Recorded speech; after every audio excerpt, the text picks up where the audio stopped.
조준호 교수님이 종강을 합니다. 그래서 종강을 하고 2시간 더 하다 보니까 이제 이게 좀 일정이 좀 많이 미뤄졌어요. 그래갖고 다음 주부터는 제가 이제 월요일날, 화요일날 다 해서 지금 13일날 일단 종강을 하고, 그다음에 이제 그다음 주 우리 또 학정 스님 강의가 한 번도 없었죠. 그래서 이제 마지막에 한번 특강이 한번 계획되어 있는데 18일날이 지금 초하루더라고요. 또 초하루가 이제 아마 어떻게 될지 모르겠습니다. 그러면서 특강을 스님 일정 봐서 특강을 이제 10일이나 12일이나 13일날 하든지, 아니면 특강을 못 하신다면 그냥 하든지 해가지고 제가 한 18일날이나 아니면 18일날 지금 못 하신다면 19일날 괜찮은 거니까요. 그래서 이제 그때 마무리를 하고, 하루 이제 또 우리 포교사 또 지원을 또 받습니다. 또 그래서 우리 절에서 현재 조계종 포교사가 한 40여 명 되고요. 지금 제가 정확한 숫자는 모르겠습니다만은, 또 우리 나름대로 또 정법사라는 게 또 있어요. 그래서 경전반 3년 과정을 마치면 또 이제 정법사 자격증을 줘서 우리 지금 포교 정법사라고 지금 있습니다. 있어가지고 이제 일요일날 직전도 하고, 그러면 내일 모레 글비가 수능이죠. 수능은 릴레이 정권도 포교사들이 하고, 그 다음에 또 해경청도 나가서 또 법회를 보고, 또 매주 또 군부대를 찾아가서 또 우리 집전하면서 또 군인들 대상으로 해서 법회도 하고, 이런 활동을 지금 많이 하고 있습니다. 그래서 제가 포교사고 좀 지망자 점수받는 게 참 힘들거든요. 그래서 요거는 올해 2월 달에 졸업하시는 분까지만 해당이 됩니다. 이거는 8월 달에 졸업하시는 분은 안 되고 2월 달에 졸업하시는 분으로서 신도증이 또 올해까지 2017년 날짜까지 또 있어야 돼요. 또 2018년 날짜가 안 됩니다. 그래서 이게 굉장히 까다로운데, 그렇게 좀 우리 교육과장님한테 말씀을 드리면요, 우리가 이제 서류를 해서 포교원에 보내고, 그 다음에 이제 아마 1월 초에 아마 접수가 마감이 될 겁니다. 가서 마감이 되고, 그 다음에 이제 시험은 2월 셋째 주 토요일 날 시험을 보는데, 그냥 또 좀 시험 보러 가기 좀 어려워가지고, 이게 또 한 10시간 정도 특강을 지금 또 해야 됩니다. 또 그래서 전체적으로 이제 예상 문제를 뽑아가지고 이제 우리 또 공부를 해야 돼요. 또 공부를 해가지고 시험을 보는데, 여태까지 우리 전부 다 시험 본 사람 100% 다 합격이 됐습니다. 그래서 큰 걱정 마시고 한번 좀 응시를 좀 많이 하셔가지고, 우리 공덕장 과장님이 또 이제 개별적으로 말씀을 드릴 겁니다. 또 조금 좀 힘드셔도 이 남을 위해서 같이 봉사하고 노력한다는 게 참 보람 있는 일이에요. 그래서 저도 이제 매월 셋째 주 일요일 날, 그래서 어제는 제가 이제 시향 때문에 못 갔습니다만, 이제 검단에 이제 있는 군부대 찾아가서 군인들 막 모아놓고 우리가 또 간식도 사가서 이렇게 이제 서로 막 법회도 보고 법문도 하고, 또 그다음에 이제 음식도 같이 나눠서 먹고, 그러고 그런 게 참 굉장히 즐거워요. 그저 괜히 한 소리가 아니라 진짜 즐겁고, 전부 다 아들 같잖아요. 그 즐겁고, 저도 지금 우리 둘째가 지금 군인입니다. 지금 지금 쫄복은 아니고요. 지금 중령인데, 아주 어려서부터 참 일찍 군인을 나가가지고 고생을 굉장히 많이 했죠. 가서. 그래서 지금 인관한 지도 한 20년 거의 가까이 돼가는데 이제는 저그 중경쯤 되니까 이제 군인 티가 나더라고요. 그래서 고문곡은 항상 그 군인들을 보면은 애잔한 많이 들어요. 그래서 그런 것도 한번 해보시면서 좋은 좀 일이 있었으면 좋겠습니다. 지난 저기 잠깐 보실까요? 지난번 유인물 있어요? 지난번 거 간단히 보면서 좀 넘어가겠는데,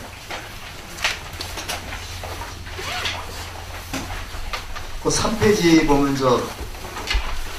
인도 불교사 개관고 가지고 계신 분들 한번 보세요. 3페이지 보면 거기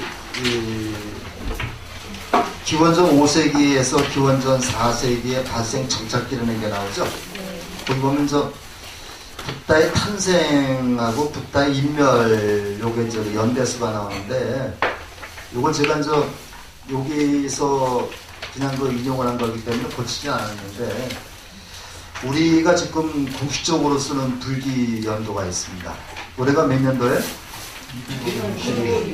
2561년이죠. 근데 요거는 탄생을 기준으로 한 게 아니라 열반을 기준으로 했다는 거, 그거 다 알고 계시죠? 옛날에 그 중성 점기설이라고 하는 그런 게 있었어요. 중성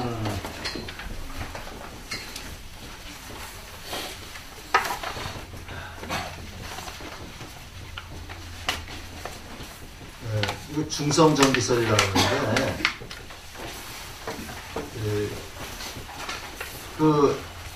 해마다 불교 신들은 안거를 하죠. 이제 안거를 하는데, 안거를 하면서 요장에다가 점을 하나 찍었다고 해요. 중성전기설인데, 요것이 2500년 이상 찍어오다 보니까 이게 정확하지가 않죠. 그래서 어쨌든 간에 부처님 돌아가시고 나 1년 뒤에 연가를 하고 나서, 올해가 돌아가신 지 1년. 그 다음에 돌아가신 지 2년. 이런 식으로 중성정치를 찍다 보니까 이 점이 누락되는 경우도 있고, 더 찍는 경우도 있고, 그래가지고 굉장히 많이 이게 기본인데 헷갈립니다. 그래가지고 우리가 간혹 가다 헌책방 가서요, 우리 불교 법요집이라든가 이런 거 보면은 단기 몇 년 쓰고 불기 2990 몇 년 쓰고 이런 책들이 있어요. 그래서 굉장히 여러 가지 설이 많은데, 세계 불교도 우유회라고 하는 그 단체가 있습니다. 이거 보통 WFB라고 얘기를 하는데, 세계 불교도 우유회라 해가지고 월드 헬로우십 어브 부디스트라고 그래. 이것이 만들어졌는데, 요게 언제 요게 만들어졌느냐면요,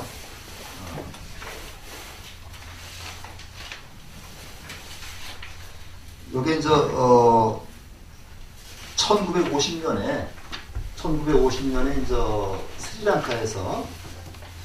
스리랑카에서 세계 불교도 우유회라고 하는 단체가 만들어졌는데, 이 단체가 불교도 단체 중에서는 가장 영향력 있고 큰 단체입니다. 그때 27개국이 모여서 이걸 만들었는데, 지금은 요것이 35개국의 지부를 넣고, 우리나라에서는 1963년부터 여기에 참가를 하게 돼서 서울에서도 한번 열린 적이 있었습니다. 열렸었는데, 이 본부가 지금은 태국에 있어요. 태국에 있고, 여기 회장들이 전부 다가 스리랑카, 미얀마, 태국 사람들이 회장을 많이 합니다. 그래서 남방불교가 중심이 되어 있지만은, 남방불교가 중심이 되면서도 여기에 발언권이 많이 크기 때문에 여기에서 모든 걸 결정을 합니다. 근데 이때 1967년, 56년이죠. 1956년에 스리랑카의 콜롬보에서 이 대회를 열어가지고, 요때를 불기 2500년으로 정하자, 이렇게 결의를 했어요.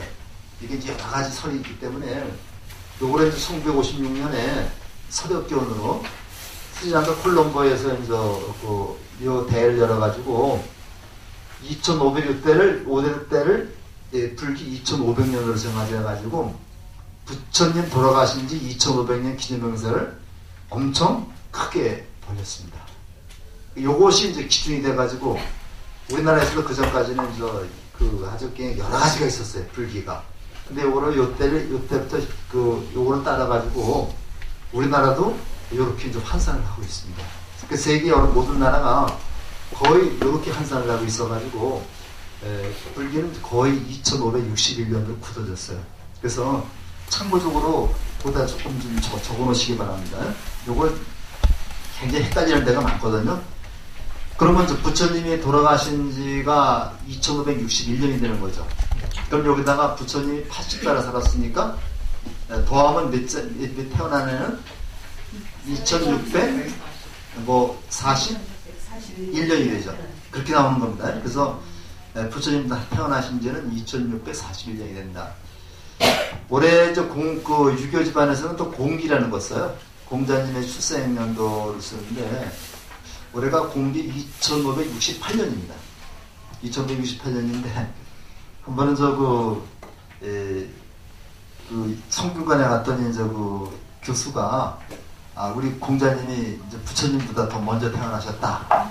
2568년이고 그 양반이 굉장히 성격이 재밌는 교수입니다. 그래서 불기 2561년이 되는 걸 조사했나봐요. 그래갖고 2560 먼저 태어났다 그래서 그 강의가 끝난 다음에 제가 말씀드렸어요. 불교는 이렇게 거기서는 강의 중에는 말씀 안 드리고 불교는 이렇게 부처님을 인멸하신 다음부터 한다 그랬더니 고맙다고 이렇게 말씀을 하시더라고요. 그렇게 면전에서는 얘기할 수 없잖아요. 그래서 했는데 우리가 요거는 거는 좀 알아두시고 그래서 여기다 꼭 적어놓으실 게 부처님이 4대 명절을 좀 4대 명절 잘 아는데 그걸 연도수를 하려면 잘 모르더라고요. 부처님이 탄생하신 거는 기원전 624년 음력 4월 8일이에요. 탄생이죠. 기원전 624년에 음력 4월 8일이 된다. 그 다음에 출가하신 날짜는 기원전 29살 출가를 했죠. 네. 그래서 기원전 595년입니다. 출가 595년 2월 8일날 2월 8일날 이때가 29세 때 출가하셨습니다.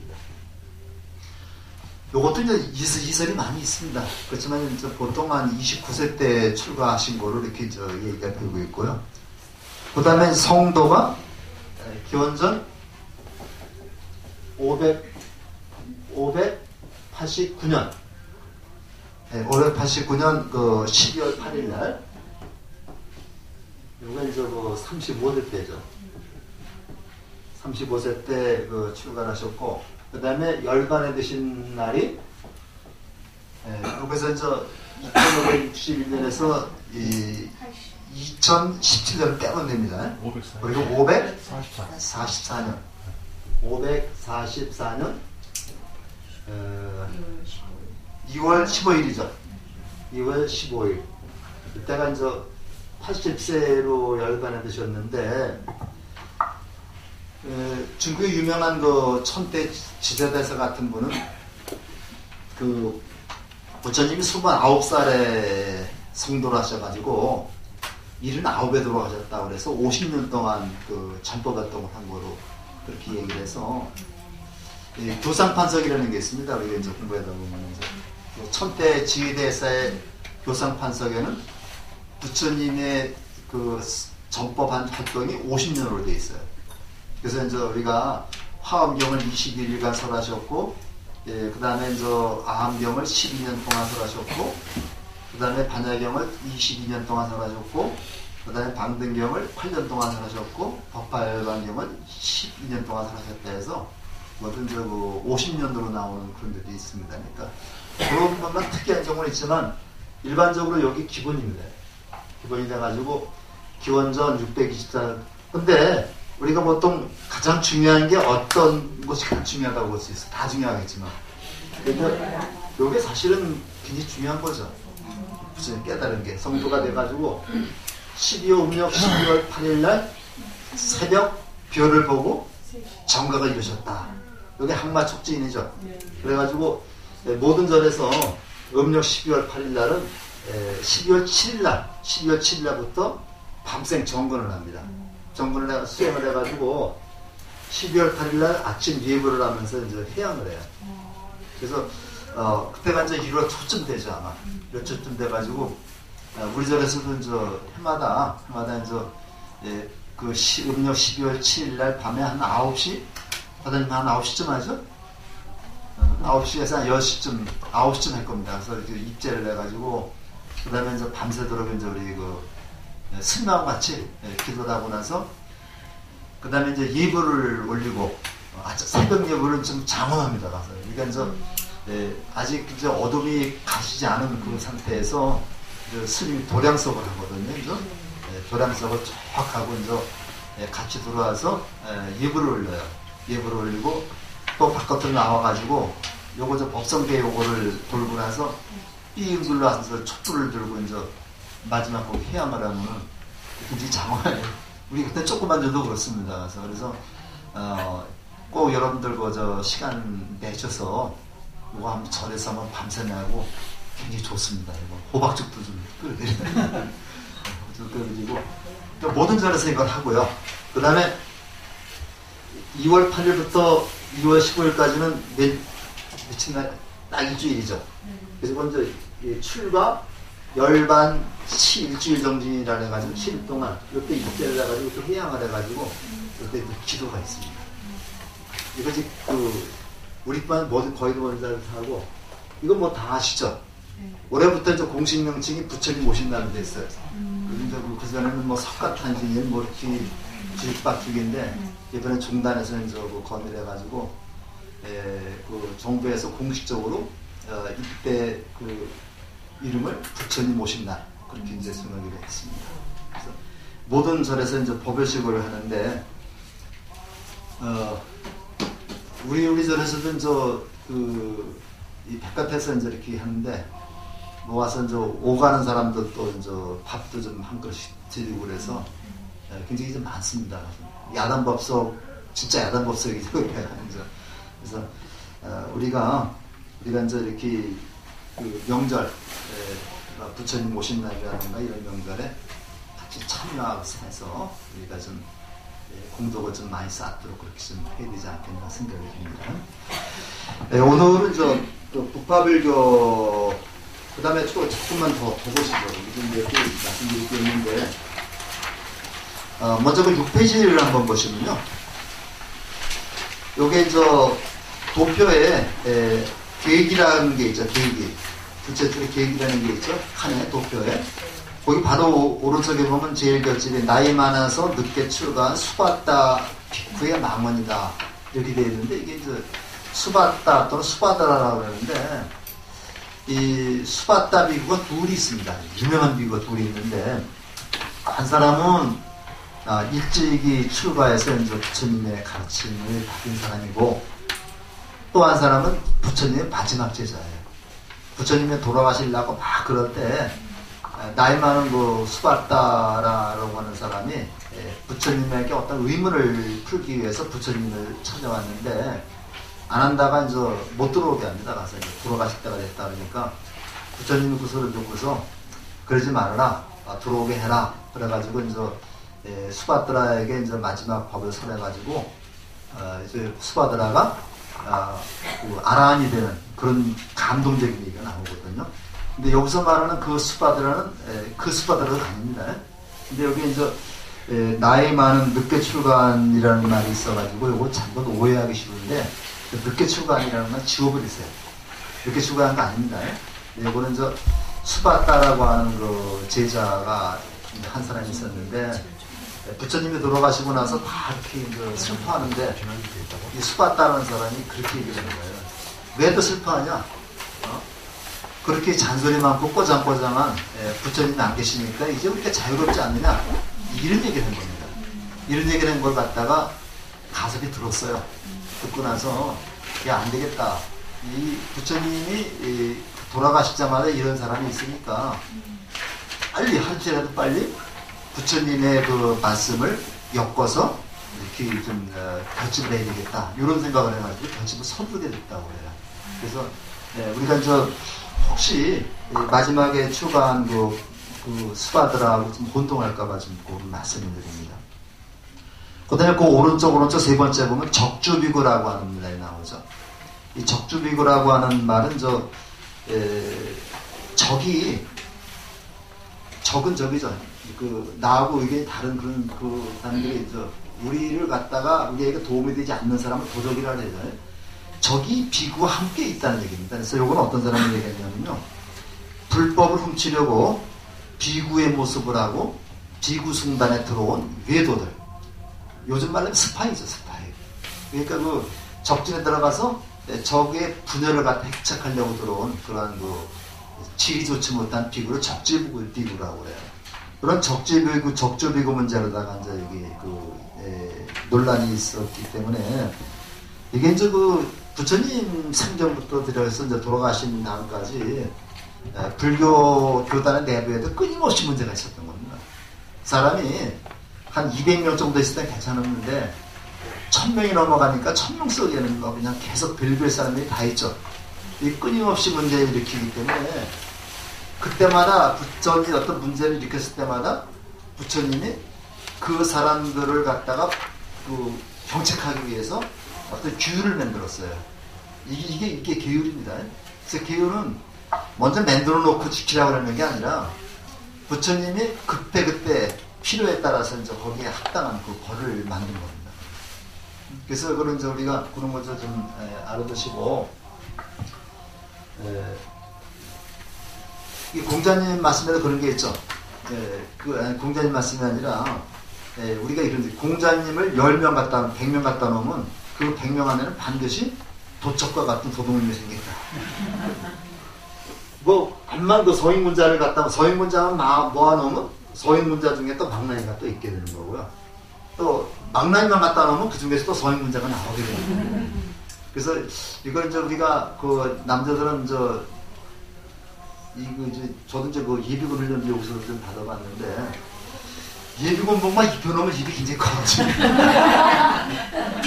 그래서 옷이라는 게 굉장히 중요한 역할을 합니다. 그래서 이렇게 예비군 그런 옷만 입혀놓으면 또 입이 걸어지고 이렇게 또 양복 넥타이로 정장을 하고 나면 또 남들 말이 함부로 안 나와요. 그래서 저는 예전에 근무할 때도 꼭 정장을 좀 입고 다녔습니다. 근데 이게 이제 마음가짐인데 요즘에는 우리가 상가집에 가도 아웃도어 입고 막 오고 그러는 사람들은 그게 굉장히 조심스럽게 예의가 아닌 것 같죠. 그래서 우리가 이제 최소한도 상가집이나 결혼식집 갈 때는 제대로 좀 옷을 차려입고 와야 되는데 요새는 그냥 아웃도어가 그냥 등산복부터 시작해서 평상복 다 쓰고 그러고 우리가 법복도 마찬가지입니다. 그래서 이제 보살님들 법복도 법복은 절여올 때 입는 옷이고 이건 평상복이 아니죠. 근데 이제 우리가 법복이 평상복에 대해서는 곤란하다는 얘기예요. 물론 저기 가서 편합니다. 법복이 편한데 특별한 법대 절여올 때 외에는 그런 물론 평상복으로 입는 옷이 있을 수도 있어요. 하지만 그런 건 좀 조심해서 이 법복이라고 하는 거 이제 이 법자가 들어가면 이게 굉장히 조심을 해야 되거든요. 그래서 저는 웬만한 법복을 안 입으려고 그래요. 그건 행사 있을 때는 꼭 이제 법복이나 이제 포교사복이 필요할 때는 입고 오지만 이제 함부로 일상생활에서 함부로 법복 더군다나 이제 스님들이 수하는 가사는 가사 이거죠. 가색 나는 거. 요거는 이제 괴색이라는데 괴색이라 해가지고 요거는 법복이에요. 그러니까 스님들이 입는 장삼은 평상복이고 회색 장삼은 평상복이고 요거는 법복이기 때문에 그 법복은 그 스님들도 이렇게 법당에 들어와서 머리에 입어서 이렇게 수하지. 수한다 그래. 이거는 입는다니까 수한다 그래. 네, 가사를 수한다 그래. 이게 숫자인데 저들 가사를 입는다는 말 쓰지 않습니다. 늘어뜨린다. 거든요. 이게 가사를 수한다. 우리 저 포교사들이 이제 낙자가 있습니다. 낙자를 수한다. 화장실에 갈 때는 낙자를 벗어놓고 가야 됩니다. 그렇게 있는 거예요. 스님들이 이제 49제 혹시 지낼 때도 이제 영단에 절할 때 있을 때는 가사를 벗습니다. 가사를 벗고 이제 평상복으로 절을 하고 그래요. 스님도 절할 때가 있죠. 그 부처님한테 절할 때는 가사를 수하고 하지만 그래서 이런 거 우리가 굉장히 좀 잘 좀 지키고 우리 포교사들은 제사 지낼 때 영단에 가서 제사 지낼 때는 가사를 낙자를 벗어놓고 가서 해야 되는데 그것도 제대로 좀 모르는 분들이 많이 있더라고요. 그래서 이렇게 좀 까다로운 게 많이 있습니다. 그러면 오늘 그 부파불교 요거를 나누겠는데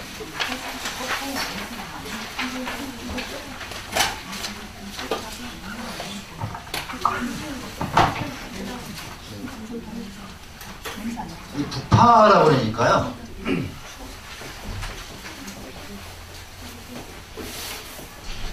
이 파자가 들어가면 별로 좋아하지 않죠. 찢어지는 거로 생각을 하는데 저는 그렇게 생각을 합니다. 왜냐 부처님 초기불교에서는 어떤 불경에 대한 부처님의 가르침에 대한 해석이 획일적이었었어요. 획일적이 있었는데 이게 부파불교에 와서 이것이 다양성을 띠게 됐다. 이게 이제 다양성이라는 얘기거든요. 다양성을 띠게 됐는데 요거를 나름대로 요 다양성을 띠므로써 불교가 발전할 수 있었다. 이렇게 볼 수 있어요. 발전할 수 있었는데 역으로 이제 각 파마다 18 내지 20개 파가 있는데요. 이 파에서 너무 지나치게 불교 이론에만 집착하다 보니까 중생 구제라고 하는 중생과 함께 한다는 점을 좀 망각해 버렸어요. 그래서 이 부파불교가 공과가 있는데 부처님의 가르침을 한 단계 높은 철학적으로 높은 데까지 끌어올린 업그레이드 시킨 점은 충분히 이해가 됩니다만 그럼 부파불교 때문에 불교가 인도에서 망하는 쫓겨나는 경우가 생기고 소멸하는 그 결과를 가져왔다 이렇게 볼 수 있습니다. 그렇지만 불교가 인도라고 하는 지역을 벗어나서 세계화되는 글로벌화되는 그런 계기를 마련한 것이 바로 부파불교의 공덕이라고 볼 수가 있는 거죠. 만약에 부파불교를 통해서 부처님의 가르침을 이론화하고 체계화하지 않았다라면 불교가 세계 종교로 발돋움하지 못했을 거라는 생각이 듭니다. 그러면 우리도 불교를 접할 기회가 없었겠죠. 힌두교는 지금 인도 사람들이 거의 신봉하고 있는 그런 종교로 인구 신도수로 본다면 불교가 훨씬 많습니다. 인도만 해도 한 10억 몇억 되죠? 그러니까 굉장히 많지만 3대 종교를 얘기할 때 힌두교는 꼽지 않습니다. 그건 인도인의 종교일 뿐이지 세계 종교로 다 발돋움하지 못했던 거죠. 그렇게 보고 우리가 어제도 제가 JTBC인가 보니까 이수근이 보셨어요?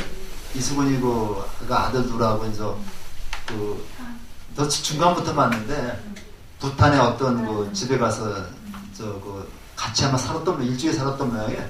그래서 오늘 얘기 도는데 부탄이라는 나라가 인구가 75%가 불교 신도고 세계 아주 쾌락지수인가요? 행복지수가 최고라면 최고인데 저도 한번 꼭 가보고 싶은 데가 거기입니다. 근데 부탄은 조그만 왕국이고 거기는 외교권은 전부 인도에서 대행하고 있고 그런 나라인데 굉장히 행복지수가 높고 거기는 관광객을 꼭 제한한다고 그래. 제한을 반대로 해서 오염되지 않은 그런 나라인데 제가 한번 꼭 가보고 싶은 데는 이제 한번 가보려고 생각을 하는데요. 그만큼 그 자연 그대로다가 지금 보존되어 있고 아주 그냥 그 사람들이 참 이렇게 밝아요. 밝고 그런데 그런 나라에 와서 같이 한번 그 어울려 보는 것도 아마 괜찮지 않을까. 그 이수근이 원래 불자죠. 네. 이수근이가 원래 이제 아주 독실한 불자인데 그 아들도 아주 잘생겼더라고요. 그래서 이렇게 했는데 우리가 이제 불교에 이렇게 이 불교를 부처님의 가르침에 따라서 생활을 하면 마음에 환심이 일어나요. 그래서 이제 저도 이제 그 깨달음의 경지가 어떤 경지인지는 좀 모르겠습니다만 경전을 통해 보면 그 환심이 일어나는 것이 깨달음의 경지라고 해요. 환심. 환심이라는 게 그냥 뭔지 몰라도 마음에서 기쁨이 일어나는 거죠. 이런 경지가 바로 깨달음의 경지라고 말하는데 조금 이제 이해가 될 것 같아요. 그냥 괜히 좋은 겁니다. 괜히 좋으면 나도 좋고 너도 좋고 그러다 보면 사회 전체가 다 좋아지는 거죠. 이게 바로 행복지수가 높아지는 그런 원인이 아닐까 생각이 됩니다. 그래서 우리가 이제 북파불교가 이제 그렇게 계속 이제 그 부처님 돌아가시고 나서 초기 불교 다음에 바로 이제 북파불교 100년쯤 뒤에 이제 이렇게 나눠지는데 굉장히 중요한 그 얘기입니다. 그리고 요때를 우리가 이제 아비달마 불교라고도 얘기를 해요. 아비달마 불교라고도 얘기를 하는데 먼저 아비달마라는 게 아비다르마라고 그러죠. 아비다르마라고 해서 이거는 이제 한문으로 얘기하면 대. 이거는 이제 법입니다. 맞아. 이거는 무슨 얘기냐면 법에 대해서 부처님의 가르침에 대해서 논쟁하고 연구하는 그러한 불교다 해서 이제 우리가 이거를 아비달마 불교라고도 얘기를 하는데 우리 그 대승불교권에서는 이거를 소승으로 표만을 하고 있습니다. 근데 절대로 소승이 아니죠. 오히려 지금 세계 불교를 주도하고 있는 그 층들이 바로 소승불교권입니다. 우리가 얘기하는 소승불교권이고 그렇기 때문에 이제 이 부분이 굉장히 중요한 부분인데 교재에서는 너무 간단하게 이렇게 좀 해놨어요. 그래서 한번 간단하더라도 이게 몇 페이지인가요? 37페이지인가요? 거기 잠깐 좀 펴보시겠어요? 37페이지 그 밑에서 5째 줄부터 한번 같이 읽어보겠습니다. 인도의 학생 바수미트라가 저술한 이부 종륜론의 서두에서는 붓다가 인멸한 지 100여 년이 흐르자 여러 부파들이 일어나 이롭지 못한 주장으로 사람들을 미혹시키게 되자 붓다의 진정한 가르침을 얻기 위해서 논설을 저술한다고 밝히고 있다. 그에 따르면 붓다가 열반하는 100여 년이 지난 뒤 아소카왕 제2에 있을 당시에 처음으로 교단 분열이 일어나게 되었다고 전한다. 그 첫 번째 분열의 원인은 마하데바가 주장했던 5가지에 있다. 그 당시 교단은 용상중, 변비중, 담원중, 대덕중 등 4부류로 나누어져 분열을 거듭했다. 그 결과 교단은 대중부와 상자부라는 2파로 분열되고 말았다. 이를 가리켜 첫 번째 교단의 분열이라는 의미에서 근본 분열이라고 한다. 요 마하데바를 우리가 대천이라고 우리는 한문에서 번역을 합니다. 그 마하가 크다는 얘기죠. 대천이라고 이렇게 이제 번역을 하는데 이 마하데바라는 사람이 이제 오사를 제시했다 그러죠. 그래서 그 오사가 이제 바로 그 39쪽에 나옵니다. 39쪽에 나오는데 그것부터 한번 보겠습니다. 아르하트를 우리가 아라한이라고 그래요. 아라한은 누정을 일으킬 수 있다.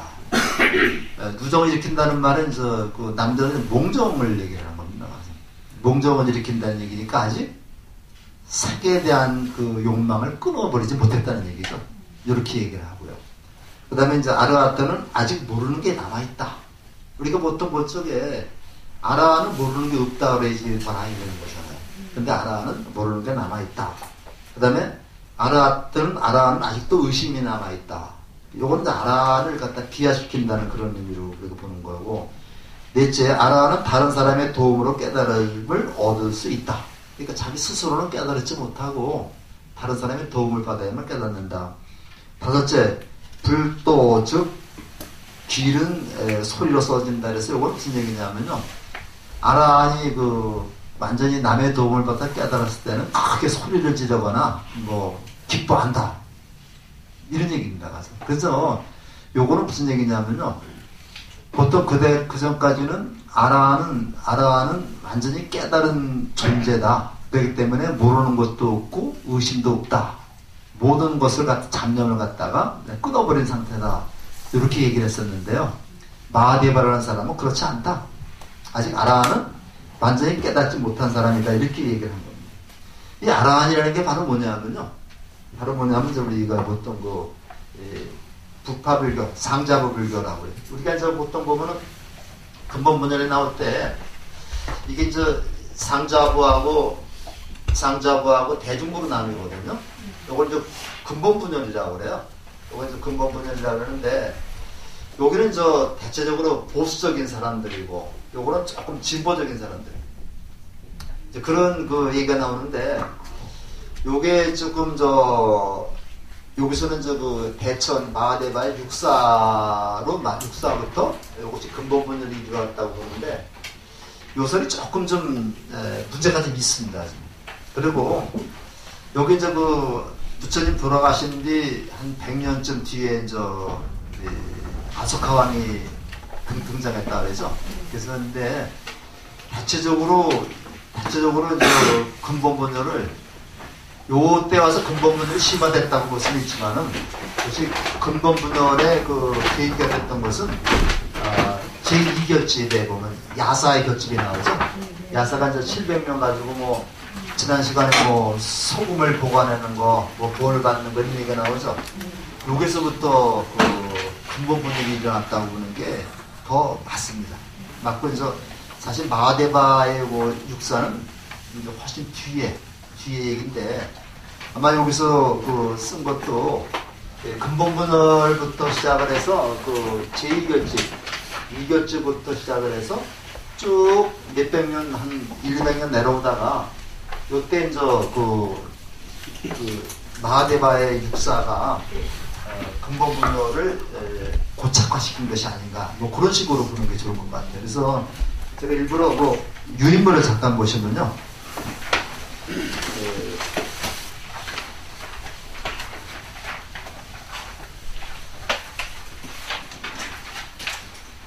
여기 유인물에 몇 페이지를 좀 보시면은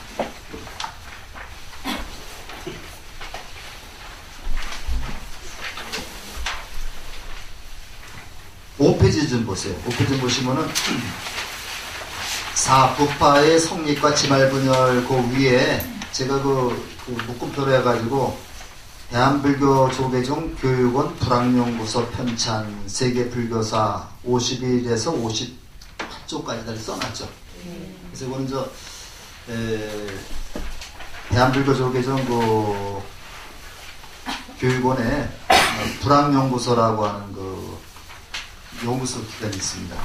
근데 이 교재는 맨 표지에 보시면 알겠지만은 포교연구소라고 되어 있죠. 그래서 이 교육원하고 포교원에서 나온 그런 책인데 아마 조금 좀 핍자가 누군지 모르지만 조금 포교원에서 쓴 게 조금 잘못된 것 같아서 일부러 이걸 내가 전대제가 쳐놓은 겁니다. 책에서 넣었는데 요 세계불교사 요 교재는 지금 승가대학에서도 교재로 쓰고 있는 그런 교재인데요. 북파불교에 대한 거를 그거 다 제가 좀 쳐놓은 건데 어디 오딱 하나 딱 있어요. 있는데 조계종에는 보통 삼원체제로 되어 있습니다. 삼원체제로 되어 있어가지고 총무원이 있고요. 총무원이 있고 그 다음에 교육원이 있고 그 다음에 포교원이 있습니다. 이렇게 삼원체제로 되어 있는데 총무원은 모든 종무행정을 다 총괄하는 데가 총무원이죠. 이번에 총무원장이 선정 스님이 계셨죠. 그 다음에 교육원은 스님들의 교육, 승려 교육을 전담하는 데가 교육원입니다. 제가 효능 스님인가 누군가 그렇게 알고 있는데 그 승려 교육을 전담을 하는 데가 이제 교육원이고, 일반 재가신도 교육을 전문적으로 하는 데가 이제 포교원이죠. 지금 이제 지용 스님이 맡고 있습니다. 그래서 우리 불교대학은 이제 재가 불교화 교육기관이기 때문에 이제 포교원에서 관장을 하고 있습니다. 그래서 그 다음에 이제 승가교육, 승가대학이나 승가교육 같은 거는 교육원에서 담당을 하겠죠. 이렇게 해서 이제 3번 치료가 되어 있는데, 요 내용을 보면 조금 달라가지고, 일반적으로 이제 초기불교에서 이제 그 100년까지를 초기불교로 보고, 부처님 돌아가신 지 100년쯤 뒤에 이제 그 야사의 제2결집이 이제 있었죠. 제2결집이 있는데, 14문제를 두고서, 10가지 문제를 두고서 이제 논쟁이 있었어요. 논쟁이 있었는데, 여기에 이제 14를 갖다가 반대하는 사람들이 이제 상주하고 보수 계층이 되겠고, 그 다음에 이거를 찬성하는 사람들이 이제 진보 계층이 되겠죠. 이렇게 해서 이제 이것을 우리가 근본 분열이라고 그러고, 여기서 또, 분열이죠, 분열. 여기서부터 대중부부터 분열하기 시작해가지고, 18에서 보통 20개, 이렇게 이제 그 부파가 생겼는데, 이걸 우리가 지말분열이라고 말합니다. 그래서 우리가 이제, 근본 분열에서부터 지말분열까지는 이제 부파불교라고 하는데, 이게 굉장히 중요한 부분인데요. 우리 교재에서는 아주 간략하게 그냥 몇 페이지를 다 끝내버리고 말았습니다. 그래서 한번 부파불교 그 유인물부터 한번 조금 이제 읽어보고서 가겠습니다. 한번 같이 읽어볼까요? 부파불교는 단일 교단의 불교가 복수의 학파로 나뉘어 발전한 시기를 말한다. 시기적으로는 근본분열이 일어난 제2차 결집 이후 인도에서 불교가 사라지는 12세기경까지를 포괄한다. 그런 의미에서 보면 인도 불교는 초기 불교와 부파불교로 크게 이분된다고 할 수 있다. 대승불교는 부파불교 시기에 일어난 혁신운동이기에 부파불교 시대가 끝난 뒤에 대승부대의 시기가 막을 올린 것은 아니다. 부파불교의 발생은 크게 계율의 해석 차이, 철학적 해석 차이, 지리적 언어적 차이 등이 기인한 것으로 보인다. 예를 들어 제2차 결집은 계율의 차이라는 근본 분열이고 3차 상자부 결집은 계율의 해석 차이로 발생된 부파 분열의 모습을 보여준다. 하지만 제3차 상자부 결집의 경우는 결집이 원인이 되어 부파 분열이 일어나는 것은 아니다. 이미 분열된 부파들이 상이한 철학적 입장을 정리하고 상자부의 정통성을 내세운 결집이라는 특징이 있다. 부파불교는 불교 내부의 개혁과 외적인 조건의 변화가 함께 반영된 결과물이다. 불교는 석가모니 부처님 제세시부터 내적 분열에 조짐을 부였다. 대표적인 예가 바로 대화다tta이다. 대화다tta는 엄격한 주타임을 강조하며 세력을 규합해 자신이 부처님을 대신하고자 했다. 이 일은 부처님 당시에 마무리되어 실질적인입니다. 실질적인 교단의 분열로 이어지지는 않았지만 후대까지 영향을 끼친 아주 중요한 사건이었다. 또한 수행법의 차이, 윗바사나와 수행자와 수행자들 사이의 갈등도 분열의 조짐을 보였다. 이러한 갈등은 대부분 해결되었지만 불교의 다양화는 이미 내지적으로 동의 충분했음을 보여주는 사건들이었다. 이렇던 부파불교는 불교의 다양성과 역동성 그리고 시대의 상황에 대처하고자 하는 자기 반성과 변화의 결과였다. 부파불교의 내적 특징은 결국 대승이라는 새로운 불교운동의 기반으로 작용했으며 지역 불교의 탄생을 가능케 한 동력을 제공했다고 평가할 수 있다. 자, 여기까지 읽어보면요, 제가 이제 아까도 얘기를 했지만은 부파불교가 그냥 분열이라고 하는 부정적인 의미만 있는 게 아니라 굉장히 긍정적인 의미가 많이 있습니다.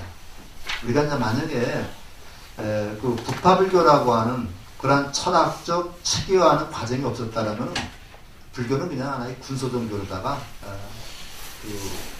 명명을 다 했을지도 몰라요. 우리가 인도 중국에서도 보면 소위 제자백가라고 해가지고 굉장히 많은 사상가들이 있었죠. 근데 그 중에서도 특히 공자의 사상이 이 동양을 지배했고 지금까지도 명맥을 유지할 수 있었던 것은 물론 공자님의 그러한 가르침들이 출중했던 것도 있었지만 요거를 체계화하고 일어나는 맹자의 역할이 굉장히 중요했던 거죠. 그래서 맹자는 아성이라고 그래요. 성인 딴 건 아성이라고 하는데, 맹자가 이제 그 공자님의 그 말씀들을 그 체계화하고 논리적으로 철학식화시킴으로써 하나의 그 사상으로서 다른 사상을 능가할 수 있는 그런 그 자리를 갖췄던 거죠. 그 다음에 요거를 더 우리가 이제 그 송나라 때 주자가 나왔어서 이걸 더 불교 이론을 받아들여가지고 일어나신 게 소위 성리학이 되는 겁니다. 그래서 그 주자는 불교를 누구보다 잘하는 사람이죠. 그 삼촌인가 하는 사람한테 배웠는데 그분이 불교에서 굉장히 그 깊은 사람이었다 그래서 이제 유교에다가 이제 또 사상에다가 불교적인 이론을 받아들여가지고 받는 게 성리학입니다. 그래서 옛날에는 우리 그 서산대사도 아주 유교에 아주 그냥 밝은 분이었고, 율곡 이희 선생도 아주 불교의 도통한 분이었었죠. 그래서 이렇게 이제 자기 사상만 가지고 얘기를 하면 되지 않고, 여기 이제 각자 다른 사상도 같이 우리가 섭렵을 할 수 있어야 됩니다. 그런 의미에서 우리 그 불자들은 교회도 한번 가보고요. 교회도 가보고, 그 다음에 또 논어도 한번 읽어보고, 또 이슬람교도 공부해보고, 이렇게 가면서 우리가 이제 나름대로 불교에서 취할 것은 불교에서 취하고, 다른 종교에서 취할 게 굉장히 많이 있죠. 우리가 이제 가서 그 이웃종교 뭐 욕만 할 게 아니라 그분들의 포교 방식을 우리가 배워야 됩니다. 사실은요. 배워가지고 우리가 그런 방식을 우리가 잘 활용해가지고 해야지 포교도 되는 거고 그러는 거지. 다른 사람들의 종교는 거듭도 보지도 않으면서 우리 것만 잘났다고 그러는 건 아주 바보짓이죠. 그래서 교회도 제 생각이 그렇습니다. 뭐 제가 맞는 얘기인지 그건 모르겠습니다만은 저는 그렇게 생각을 하고 있습니다. 그래서 이제 그런 점을 우리가 생각을 하면서 우리가 이해를 해야 되겠다. 그래서 거기 나와 있지만은 계율의 해석 차이로 가장 두드러진 것이 이제 2차 교집의 얘기입니다. 그 다음에 철학적 해석 차이인데, 거기 밑바사나 수행자하고 정료 수행자가 나오죠. 근데 우리가 정료 수행자는 그냥 명상, 우리가 보통 요즘 말로 하면 산매에 들어가서 그렇게 깊이 생각하는 그런 수행자라는 뜻으로 우리가 봐야 돼요. 그래서 우리가 보통 우리나라에서는 이 가나선, 조계직에서 가나선을 주로 하면서 사마따를 하죠, 사마따. 삼마따를 번역한 게 삼매라는 말입니다. 그래서 그 당시에도, 부처님 당시에도 삼매라고 하는 그 수행법하고요, 사마따라는 수행법하고 이 밑바사나라는 수행법이 굉장히 대립됐었는데, 그 사마따 수행법이 정료 수행법입니다. 정료 수행법이고 이제 밑바사나 수행법인데, 우리가 이제 한번으로 번역할 때는 이렇게 번역을 해요. 지관으로 번역을 합니다.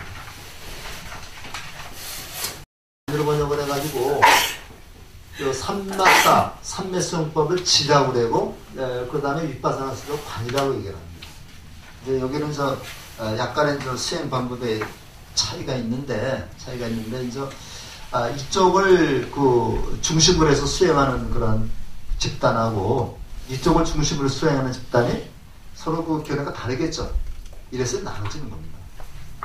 그런 교신가 있고, 그 다음에 또 이제 지리적 언어적 차이 했는데, 요거는 우리나라는 우리 언어적 차이가 이제 별로 이렇게 두드러지지 않습니다만은, 인도만 가도 지금 현재도 200여 개의 언어가 있다 그러죠? 인도에도. 있고 있는데, 아마 옛날에는 더 했을 겁니다. 대표적으로 이제 우리가 각 나라마다 언어가 약간씩 다르고, 마가다와 꼬사다가 다릅니다. 문제 한번 내볼까요? 우리 삼국시대 있었죠. 그러면 고구 연개소문하고 김춘추 만났죠. 통역관 있었을까 없었을까요? 네? 있었다고 생각하는 분 손 들어보세요. 없었을 거다 생각하는 사람들. 그런 사람은 그러면 우리 백제하고 선화공주하고 무왕 나오죠. 예, 선화공주하고 맞둥이라고 하는 말을 캐는 무왕하고 만났을 때는 통역관이 있었을까 없었을까? 사랑 얘기를 나눌 때. 네? 있었을 것 같아요. 제 생각에는 거기는 통역관이 없었을 것 같아요. 거기는 없었을 것 같고, 영계성원하고 김춘차하고 만났을 때는 통역관이 있었을 것 같습니다. 왜 그래요? 우리 맞습니다. 우리 언어가 한국어 보면요, 저 알타이 제가 국어 올라간다면 이게 얘기가 많이 나오는데, 알타이어가 몽골 지방을 거쳐서 이제 한적으로 중국으로 못 내려갔어요. 한적이 있어가지고 이제 몽골 지방으로 해가지고 이제 내려오면서 우리가 이제 부역 지방에 이제 있었고 이제 이 사만 지방에 또 있었죠. 그래서 이제 일부는 부역에서 이제 만주에 머물렀고 또 일부는 이제 우리 비주 원조처럼 내려와서 이제 이 반도로 내려왔는데. 요걸 이제 만주에 있는 언어를 부역의 언어라고 그래요. 그 다음에 이제 이 반도에 있는 말은 한옥의, 사만이라는 나라가 있었죠. 그래서 이제 이 한옥의 민족을 해서 이제 고구려하고 부역어를 계승한 게 고구려고, 그 다음에 이제 한어를 계승한 게 백제 신라어인데, 이게 나중에 나눠지죠. 그래가지고 고구려하고 이 백제 신라하고는 많이 차이가 있습니다. 차이가 있는데 백제어하고 신라어는 거의 차이가 없어요. 근데 나중에 신라가 삼국을 통일해 버리죠. 그래서 우리 말은 신라어가 중심이 된 그런 말이 됩니다. 만약에 고구려어가 중심이 됐다면 우리 지금 말하고 너무 많이 달라졌을 거예요. 그렇게 해서 우리가 조심스럽게 그렇게 이제 추정을 하고 있는데 정확한 얘기는 아닙니다. 그때 안 살아봤기 때문에.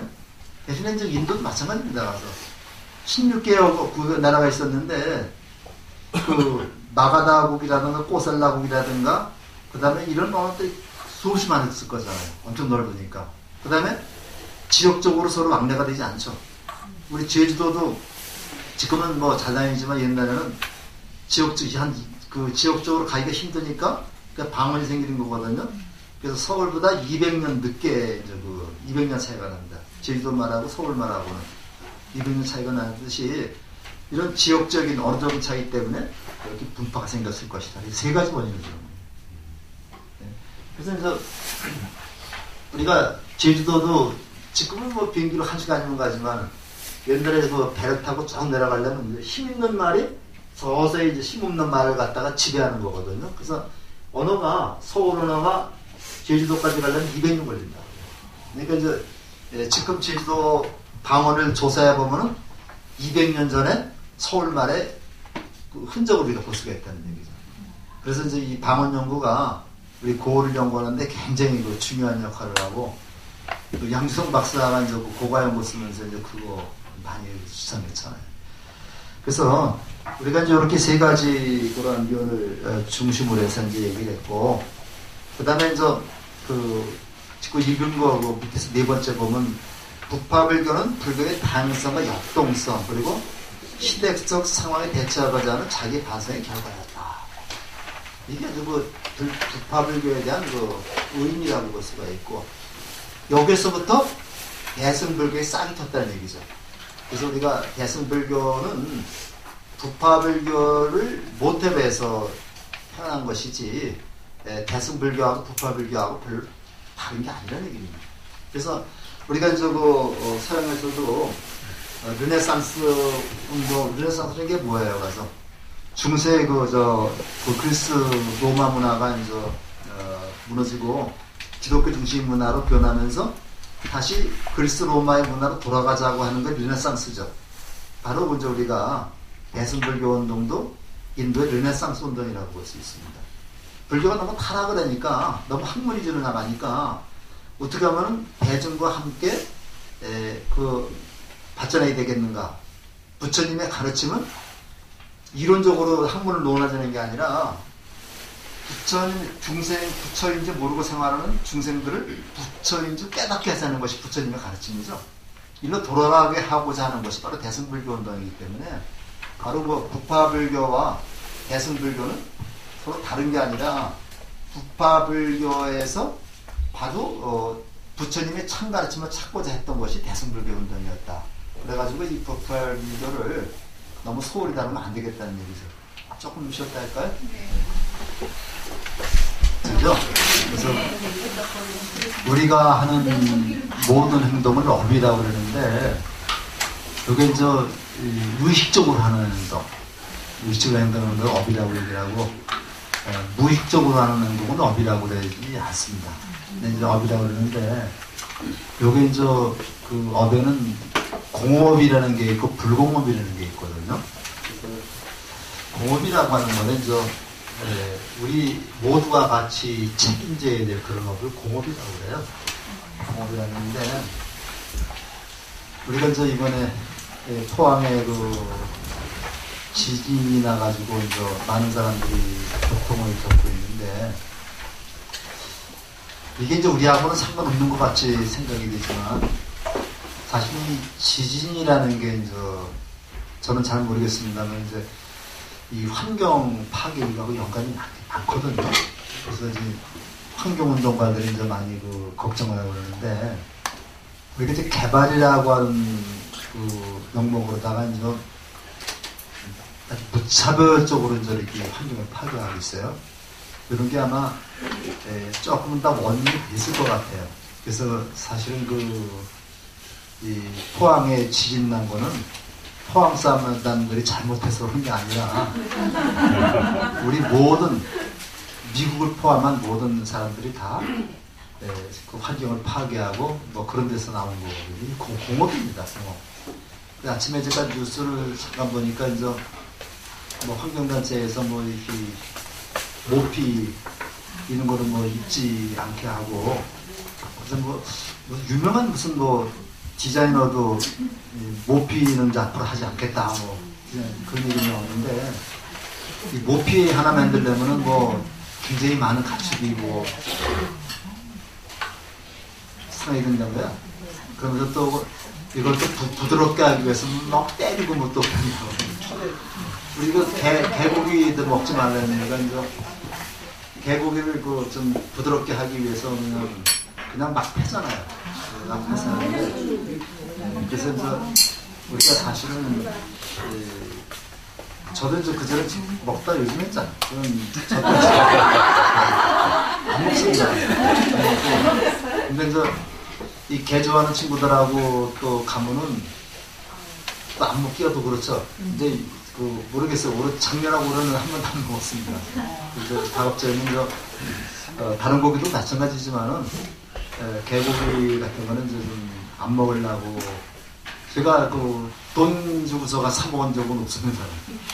그렇게 되는데 우리가 이제 그 환경 그다음에 또 육식을 우리가 이제 어쩔 수 없이 하긴 하는데 그 소나 이 개나 이들 동물들이 죽을 때 굉장히 그 화를 많이 내면서 그 분노에 쌓여서 죽는다 그래서 그래서 그 분노가 고기 속에 그대로 배어 있는 겁니다. 배어 있어가지고 우리가 먹는 게 그 동물들의 분노를 먹는 거죠. 근데 진짜 그럴만 하잖아. 그래서 이제 스님들 특히 그 육식 그 조심하라는 게 이제 그 분노로 죽은 그런 그 분노를 먹기 때문에 몸에 좋을 일이 크다는 얘기죠. 이제 육식을 뭐 전혀 안 할 수는 없지만은 우리가 좀 그런 거 생각을 하면서 좀 그 죽은 그 고기들한테도 고마움을 표하면서 좀 먹어야 되지 않을까 이렇게 생각합니다. 근데 오늘 아침에도 뭐 또 여진이 또 따라서 아주 오늘 사덕이 있었다 그래서 되게 걱정스러운데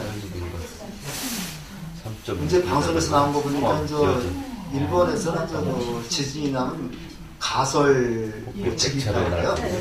가설집에 쫙 그렇게 만들어가지고 뭐 몇 시간이면 된다 그러는데 3시간이면 된다 그래서 이제 거기다 방을 하나씩 다 준다 그러는데 우리는 그 체육관에다 다 만놓고 그 정부에서 말이죠 그 컨테이너만 갖다 놔도 될 것 같은데 말이죠. 그래서 그런 그 시스템이 우리 돼야 되지 않을까 그런 생각이 들고요. 일본 애들은 딱 갖다 놓더라고. 문화재 뭐 파손된 거야 뭐 복구하면 하지만 사람이 다치는 게 문제죠. 근데 사람이 다치는 게 문제지 문화재는 뭐 그냥 또 무너졌을 또뭐 없으면 어때요. 그런 생각인데 이제 사람부터 우선 살리고서 가야 될 것 같습니다. 그 다음에 국가별교 다시 들어가 보겠습니다. 교재 유인물 좀 보면서 하죠. 북파불교의 원인을 한번 살펴보겠습니다. 북파불교의 같이 읽어보겠습니다. 북파불교의 원인은 앞서 언급했듯이 다양한 층을 찾을 수 있다. 단순하게 원인을 기술한다면 인간 구성원들 사이의 견해 차이를 비롯할 수 있다. 견해 차이의 발생은 여러 가지로 이야기될 수 있는데 대표적으로 라모트와 사사키 시츠카 같은 학자들은 자자와 포사를 별도로 하면서 교단이 분열되었으리라 추정한다. 그러나 북파분열의 원인 이것만으로 이것을 해결되지는 않는다. 현재까지 철학자들의 학자들의 연구 결과를 종합해보면 계열의 해석 차이, 철학적 차이, 지역적 차이 등이 북파불교의 원인으로 지목되고 있다. 계열의 해석 차이는 앞서 언급했듯이 제2차 결집의 원인이었다. 시대의 흐름과 함께 계열에 대한 해석을 보다 융통성 있게 하고자 하는 세력과 보수적 입장을 견제하는 세력 간의 견해 차이가 결국 분파의 원인으로 작용했다. 철학적 해석 차이는 설일체 유부나 독자부, 경량부 등과 같이 자신들의 독특한 철학적, 교학적 이론을 배경으로 독자적 세력을 형성하거나 독특한 사상적 흐름을 갖고 있었던 경우다. 지역적 차이는 제다산부, 사산주부, 북산주부와 같이 상당히 자리한 지역적 차이로 말하면 독자적으로 발전하는 경우에 해당됩니다. 불교가 점차 세력을 확대해가며 넓은 지역으로 전파됨에 따라 승당 간의 상호교류가 원활하지 못한 지역이 독자적으로 세력을 형성한 것은 어찌 보면 당연한 결과가 나겠다. 언어적 차이는 지역의 확대와 더불어 인도의 다양한 지역 언어의 기초에 발전한 경우에 해당된다. 서로 간의 언어적 소통이 제대로 이루어지지 못함에 따라 동일 언어권을 중심으로 독립적으로 상당히 발전한 것이다. 이상의 견해들을 종합해보면 북파불교는 계율이나 철학적 입장 등을 달리하는 스님들이나 지역과 언어를 달리하는 스님들이 자자와 포사를 별도로 해가면서 자연스럽게 독립된 학파를 형성한 것이라고 할 수 있다. 여기서 이제 우리가 자자와 포사라는 게 나오는데요. 이걸 좀 다 아시겠지만, 우리 불교에서는 보통 지금도 초하루하고 보름법회를 하고 있습니다. 우리 절에서는 초하루 법회만 하고 있는데, 원래 초하루하고 보름에 주로 법회를 하죠. 보름법회 하는 데도 있습니다만은, 이 법회가 끝나면요, 그 초하루하고 부처님 제세 시에도 초하루하고 보름에마다 이제 그 대중들이 이제 모입니다. 모이면은 이제 제7 부처님이 딱 나섰다 그래. 앞에 나가서 내가 지난 보름 동안에 생활을 하면서 여러분들한테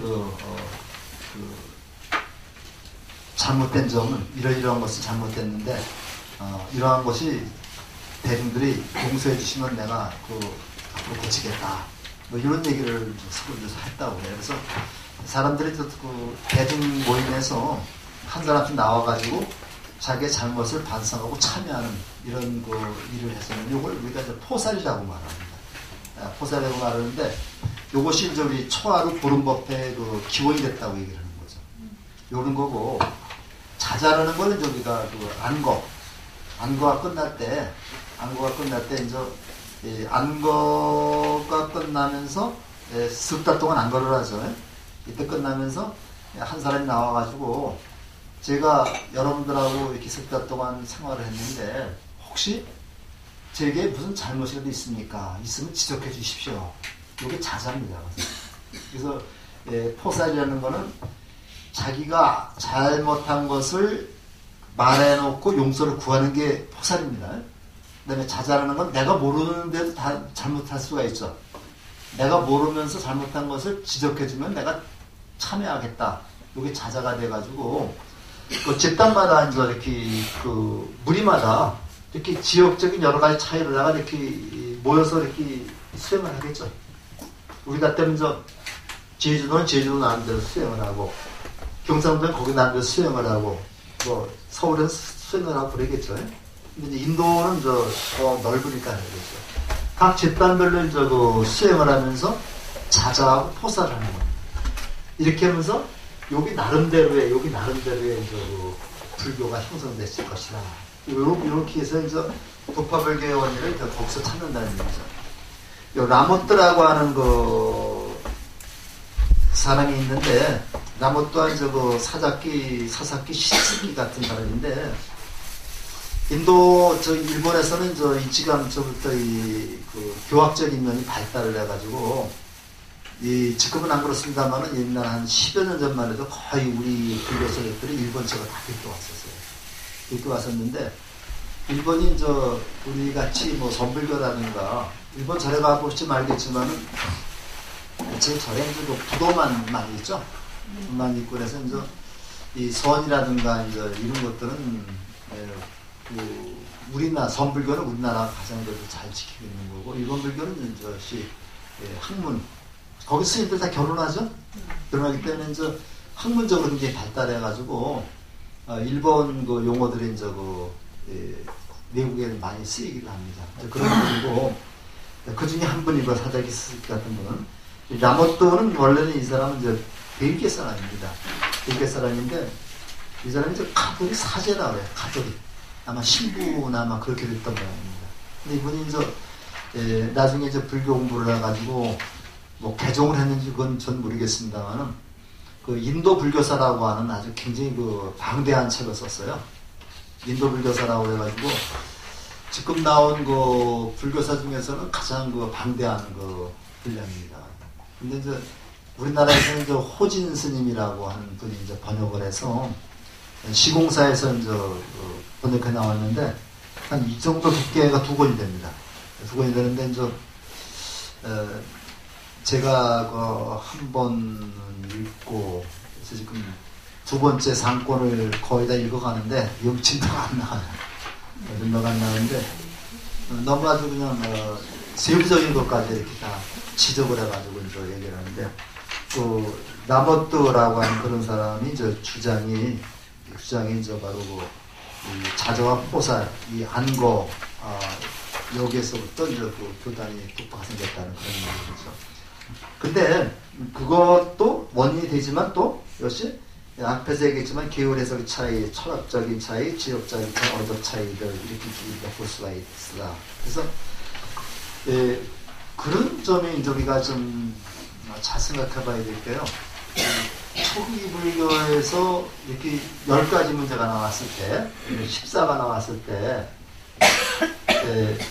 14가 나왔을 때 이거를 갖다가 반대하는 측하고 찬성하는 측이 생겼다. 이제 반대하는 측은 뭐냐면 옛날 것을 그대로 고수해, 옛날에 부처님의 가르침을 끝까지 고수하자는 입장이고, 그 다음에 반대하는 입장은, 이거를 찬성하는 입장은, 그치, 반대하는 입장이 옛날 것을 고수하자는 입장이고, 그 다음에 이거를 찬성하는 입장은 시대 상황에 맞게끔 바뀌어야 된다는 얘기죠. 이것이 그걸 바꿔야 된다. 이 시대적 상황에 맞게 바꿔야 된다. 이렇게 주장한 분이기 때문에 했기 때문에, 이런 분들은 보통 보수적인 그런 상자부라고 얘기를 한 거고요. 이 분들은 조금 좀 진보적인 성향이 대중도라고 그러죠. 대체적으로 이쪽은 나이를 좀 드신 분들이고, 그렇죠? 이쪽은 나이를 좀 적게 먹은 사람들이 되겠죠. 우리가 그렇게 되는데, 대충 제가 어떤 책을 보니까 이 보수하고 진보 쪽이 가장 이상적인 경우는 보수가 60%가 되고, 진보가 40%가 가장 이상적이다. 이렇게 해지만 사회가 잘 굴러간다 그러는데, 우리나라 사실은 정치계에는 전부 다 보수입니다. 가서 진보 성향은 무슨 당? 대중당인가? 그것밖에 없고, 전부 다 보수 계열인데, 보수 계열이 약간 개혁적인 보수냐, 약간 개혁보다는 그냥 옛날 걸 이어가자는 보수냐, 요 차이만 있는 거거든요. 이게 확 뒤집는 게 아니라. 근데 전쟁이 서로 이것이 이제 자기들 못하고 평등성이 없기 때문에 좀 답답한 면이 있는데, 이게 가장 이상적이라고 합니다, 맞아. 그러니까 이제 이상적인데, 이렇게 논리상으로 따져본다면은 정권은 항상 욕심을 잡고 있어야 되죠. 근데 뭐 그렇지는 않다고 해요, 또. 그래서 우리가, 그전에도 이 부처님의 가르침을 그냥 이겨나가자는 측과 요거를 시대 상황에 맞게 바뀌어나가자는 측이 있었다. 그래서 먼저 요거부터 분열을 합니다, 또. 요게 이제 그 근본 분열이 되고 요것이 다시 이제 분열을 해가지고 또 나오게 되는 거죠. 조금 더 그 뒤에 좀 보겠습니다. 부파의 계보 한번 보시죠. 같이 읽어보겠습니다. 부파의 과정은 그것을 전하는 문헌이다. 조금씩 차이를 보인다. 하지만 근본 문자는 대략 1,200년에 거쳐 부파 분열이 완성되었다고 하는 점에서 큰 차이를 보이지 않는다. 여기서는 대략적으로 설일체 유부의 계통의 이부 종륜론과 상자부 계통의 도사와 대사에서 주장하는 분파 과정을 살펴봄으로써 부파 분열의 이해를 돕고자 한다. 북전에서는 최종적으로 20부파설을 주장하고 남전에서는 18부파설을 주장한다. 그렇다고 해도 모든 부파들이 독립된 세력을 형성됐던 것은 아니다. 예를 들어 최근의 연구 결과에 따르면 경량부는 단지 동일한 철학적 견해를 지닌 일군의 스님들의 모임이었을 뿐이다. 따라서 경량부의 철학적 관점을 지닌 스님의 경우에 따라서는 유비의 율장에 따라 수계를 하고 유비의 비구가 될 수도 있고 대생불교도도 될 수 있었다. 또한 부파들 가운데는 일단적으로 선정을 갖고 있었던 학파와 그렇지 못한 학파가 있었다. 상자부와 설일제일부, 정량부, 법장부, 대중부 등이 독자적 삼장을 보유한 것으로 추정된다. 이와 같이 부파의 계보를 전하는 전승은 거의 모든 부파가 성립한 단계에서 각 부파별로 자파의 위치를 정하기 위한 목적으로 정리되었다. 우리가 이제 보통 그 북전, 남전 얘기를 많이 쓰는데요. 이 북전이라고 하는 거는 산스크리트를 기본으로 해가지고 중국을 거쳐서 우리나라에 이르는 그러한 부파를 북전이라고 말합니다. 남자는 반대겠죠. 파리어를 중심으로 해서 이 동남아 지역, 스리랑카 이쪽으로 이제 된 번진 불교를 우리가 이제 남전이라고 말합니다. 그래서 남전은 이제 우리가 파리어 계통이고 이제 북전은 산스크리트 계통이다라고 볼 수 있죠. 우리나라에서도 이제 불교가 이제 고구려 백제 신라 삼국 불교가 들어왔습니다만은 고구려 불교는 이제 372년입니다. 372년 소수리망 2년 때 중국의 이제 순도라고 하는 스님이 이제 불교를 전해왔는데 그때 불교는 이제 중국을 거쳐 들어온 불교죠. 그래서 우리가 인도에서 중국을 거쳐서 중국화된 불교를 격의불교라고 말하거든요. 그러니까 이제 인도 불교가 중국에 들어가서 이제 도교나 유교 영향을 많이 받습니다. 여기 격의불교라고 그러는데 그런 중국화된 불교가 이제 우리나라에 고구려를 통해서 들어온 거고 이 백제불교는 마라난타라고 하는 스님인데 이 마라난타라는 스님은 이제 인도 스님입니다. 인도 스님이 동진에 들어와 잠깐 머물다가 바로 우리나라에 이제 들어왔죠. 그래서 요때 384년입니다. 그래서 침유왕 원년이 되는데 요때를 우리가 이제 보통 뭐냐 그러면 이제 백제불교의 시운이 되는데 그 백제불교는 중국화된 불교라기보다는 인도의 불교의 원형을 많이 간직했다고 볼 수 있는 거죠. 그래서 그 백제불교하고 인도 고구려 불교하고 이제 차이가 생기는 겁니다. 근데 신라가 나중에 삼국통일을 하면서 신라 불교는 또 누가 전하는 고구려에서 전하는 거죠. 그러면서 이제 고구려 불교하고 백제 불교의 원형을 거의 볼 수가 없고 이 백제 불교는 다시 이것이 이제 일본으로 다 건너가게 되는 거죠. 그래서 잘 없지만은 아마 고구려 불교하고 백제 불교는 그런 차이점이 있다. 우리가 이제 연구하는 법성포라고 있죠. 법성포가 이제 저기가 있습니다. 법성포라고 하는데 여기 이제 성인이죠. 성인의 법을 가지고 들어온 포구다 해서 법성포라고 해요. 이렇게 씁니다. 법성포를 이렇게 쓰는데 거기서 마라난타라고 하는 인도 스님이 이제 불경하고 경전을 모시고서 이제 이 법성포로 들어와가지고 여기서 영광에 이제 가면 그 도갑사라는 불갑사. 불갑사라는 절이 있습니다. 불갑사라는 절을 만들면서 거기서 아마 그 포교를 했던 것 같아요. 그래서 그 영광군하고 불교계에서 이제 그 마라난타 스님이 온 곳으로 추정되는 곳에 이제 마라난타 사라고 하는 그 절을 만들었어요. 이제 그 불교 최초 도래지라고 하는 그런 이름으로 쓰는데, 이제 얼마 전에 갔다 왔고, 저는 한 몇 번 갔다 왔습니다만은, 거기 가면 그 인도 불교의 그 모습을 좀 많이 볼 수가 있어요. 그렇게 계시면 그 마라난타사하고, 그 다음에 그 불갑사 보시고, 가신 김에 그 법성포에 가면 뭐 또 좋은 숲들이 많이 있더라고요. 근데 거기 가보니까 그 드라이브 코스도 만들어 놔가지고, 그 자동차로 한번 쫙 돌기가 괜찮게 돼 있더라고요. 드라이브 코스가 있고. 그래서, 한번, 요새 그 지자체에서 많이 만들어 놨어요. 한번 가서 보시면은, 마라난타 스님, 그 다음에 인도 불교 원형을 또 볼 수가 있는데, 그런 것들을 우리가 이제 좀 보시고, 그 다음에 이부종륜론이라고 하는 그 책이 이제 이 북전에서는 가장 대표적인 그 북파불교를 설명한 것이고, 이 도사하고 대사인데 이 사자가 좀 더 역사라는 얘기입니다. 그래서 그거는 스리랑카의 그 책들인데, 스리랑카의 아마 역사책이었던 거예요. 나와서. 그런 책에서 이제 그 북파불교의 분화 과정을 볼 수가 있다. 그 다음에 그 읽은 데 보면요, 어떤 사람 동일한 철학적 견해를 가진 일군의 스님들의 모임일 뿐이었다. 그러면서 이제, 그 소승으로 출가했던 사람이 대승으로 올 수도 있고, 그렇다는 얘기죠. 그래서 지금도 불교에서 이제 종단이 이제 여러 종단이 있는데, 우리 그 조계종을 비롯해서 이제 태고종, 천태종, 진각종 많이 있는데, 이 기독교의 장로교라든가 감리교와 같은 그런 개념이 아닙니다, 이거는. 그래서, 그 완전히 그 비율에 약간 차이는 있지만은, 불교의 그 종단이라는 개념은 어떤 경전은 소유경전으로, 어떤 경전은 소유경전으로 해서 만든 거냐는 그런 얘기지, 크게 그 교리상의 차이가 있는 건 아니죠. 우리 이제 조계종 같은 경우는 소유경전이 이제 중심되는 경전이 금강경하고 이제 그 중국의 조사어록이죠. 이제 육조단경 같은 조사어록이고, 그 다음에 천태종 같은 경우는 이제 그 법화경입니다. 법화경에서도 이제 관세음보살 보문품, 법화경에 이제 관세음보살 보문품이 있죠.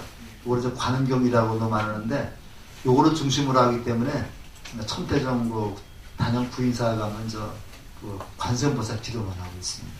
이렇게 이제 경전이 어떤 경전을 중심으로 해서 그 종단을 만들었느냐는 그런 개념이지, 완전히 부처님의 해석을 가르침을 갖다가 해석하는 자체가 다른 건 아니거든요. 근데 여기에 나온 부파도 그런 개념으로 봐야 된다는 얘기입니다. 그래서 예를 들어서 이제 우리가 그 세친이라고 하는 그 스님이 있어요. 세친이라는 스님이 있는데, 우리가 보통 유식을 얘기를 할 때 보통 그 미륵, 무착, 세친 이렇게 얘기를 하거든요. 얘기를 하는데, 유식 얘기를 할 때. 근데 이 세친이라고 하는 스님이 이제 무착이라는 스님의 동생입니다. 이제 친동생인데, 세친이라는 사람이 원래 그 소승 쪽으로 출가했다가, 나중에 무착스님 형의 이제 말을 듣고서 대승으로 바꿔가지고 이제 그 유식을 완성한 사람이 세친 보살이거든요. 그래서 우리가 이제 이런 걸 볼 때, 그 불교에서 말하는 부파라고 하는 거는 약간의 해석상의 차이, 그런 점일 뿐이지, 부처님의 가르침을 완전히 다르게 해석한다거나 그런 건 아니라는 개념입니다. 그리고 이제 부파가 18에서 20 이렇게 나눠졌지만은, 결과에 나중에는 몇 개 정도만 살아남고, 그 다음에 나머지 전부 다 이제 다른데 합병되거나 그렇게 돼버립니다. 그래서 그것들이 지금까지도 계속 이어져 나가고 있다는 얘기죠. 인도에서. 그렇기 때문에 여기서 극단적으로 인도 불교는 초기 불교하고 부파 불교뿐이다 이렇게 얘기가 나오는 겁니다. 그래서 우리가 이제 지난 시간에 말씀드렸지만은 인도에는 지금 부파 불교도 있고 대승 불교도 있고 밀교도 있고 같이 공존하고 있는 겁니다. 그렇게 우리가 좀 이해를 하시고요. 그 다음에 이제 부파불교의 영향을 또 한번 같이 읽어보겠습니다.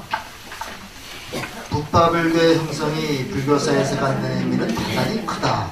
불교단이 분열되었다는 측면에 초점을 맞춘다면 부정적으로 볼 수 있겠지만 불교의 다양성과 시대적 변화작용에 결정을 둔다면 긍정적으로 충분히 찾을 수 있다.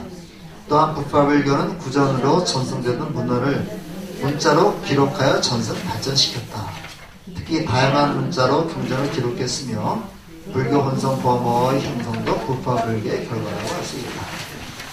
부파불교는 부처님의 가르침을 해석하여 그 가석을 통해 부처님의 깨달음을 추구하고자 하는 일련의 노력의 결과이기도 하다. 아울러 부파들이 자신들의 정통성을 확립하고 선양하고자 제8의 이론을 체계적으로 논리적으로 설명하기 위한 노력이기도 했다. 따라서 부처님의 가르침을 깊이 있게 연구하고 그에 맞춰 자파의 이론을 체계화하고자 한 결과는 이른바 아비달마로 일컬어지는 방대한 논설을 때문에 부파불교를 아비달마 불교라고도 한다. 아비달마의 집성은 수행론의 발달과 철학과 논리학의 발전을 촉진시켰다. 이러한 논서의 발달은 불교의 철학적, 교학적 내용을 풍부하게 하였으며 긍정적이든 부정적이든 대승불교의 흥기에 잣대된 영향을 미친다. 거기까지만 하시죠. 그 아비달마라고 이끌어지는 방대한 논서라고 했는데요. 이게 아비달마 구사론입니다. 구사론이라고 많이 들어보셨죠? 근데 사실은 아비달마 구사론은 아비달마 불교를 총 집대성한 그런 대단한 책입니다. 근데 우리가 보통 구사론 하지만 실제적인 의미는 아비달마에 있어요. 달마라는 게 다르마라는 얘기죠. 다르마라는 얘기고, 아비라는 말이 아까 얘기했지만 대라는 말은 법에 대해서 연구한다는 그런 의미. 그러니까 우리가 부파불교를 아비달마 불교라고 얘기하는 거는 불교를 체계적 철학적으로 연구하는 일련의 집단이었다 이렇게 생각하면 되는 거죠. 근데 그 집단마다 약간씩 교회가 다르기 때문에 부파가 생겨난 것이다.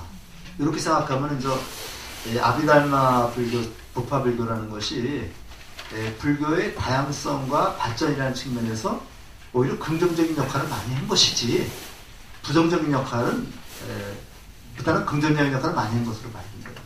다만 뭐가 좀 부족했느냐?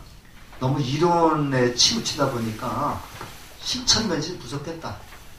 실천면이 부족했기 때문에 요거 다시 실천면으로 돌아가서 부처님의 원래 가르침으로 가자고 하는 게 대승불교입니다.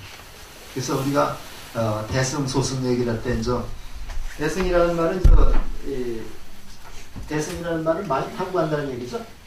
그래서 우리가 나와 남이 같이 배를 타고서 저편으로 가자고 하는 게 대승이고요. 나 혼자만 타고 가자는 게 소승이 되는데 우리가 요렇게만 해석하면 또 안 됩니다. 그래서 우리 불교사에서 소승이라는 말이 이제는 지워야 됩니다.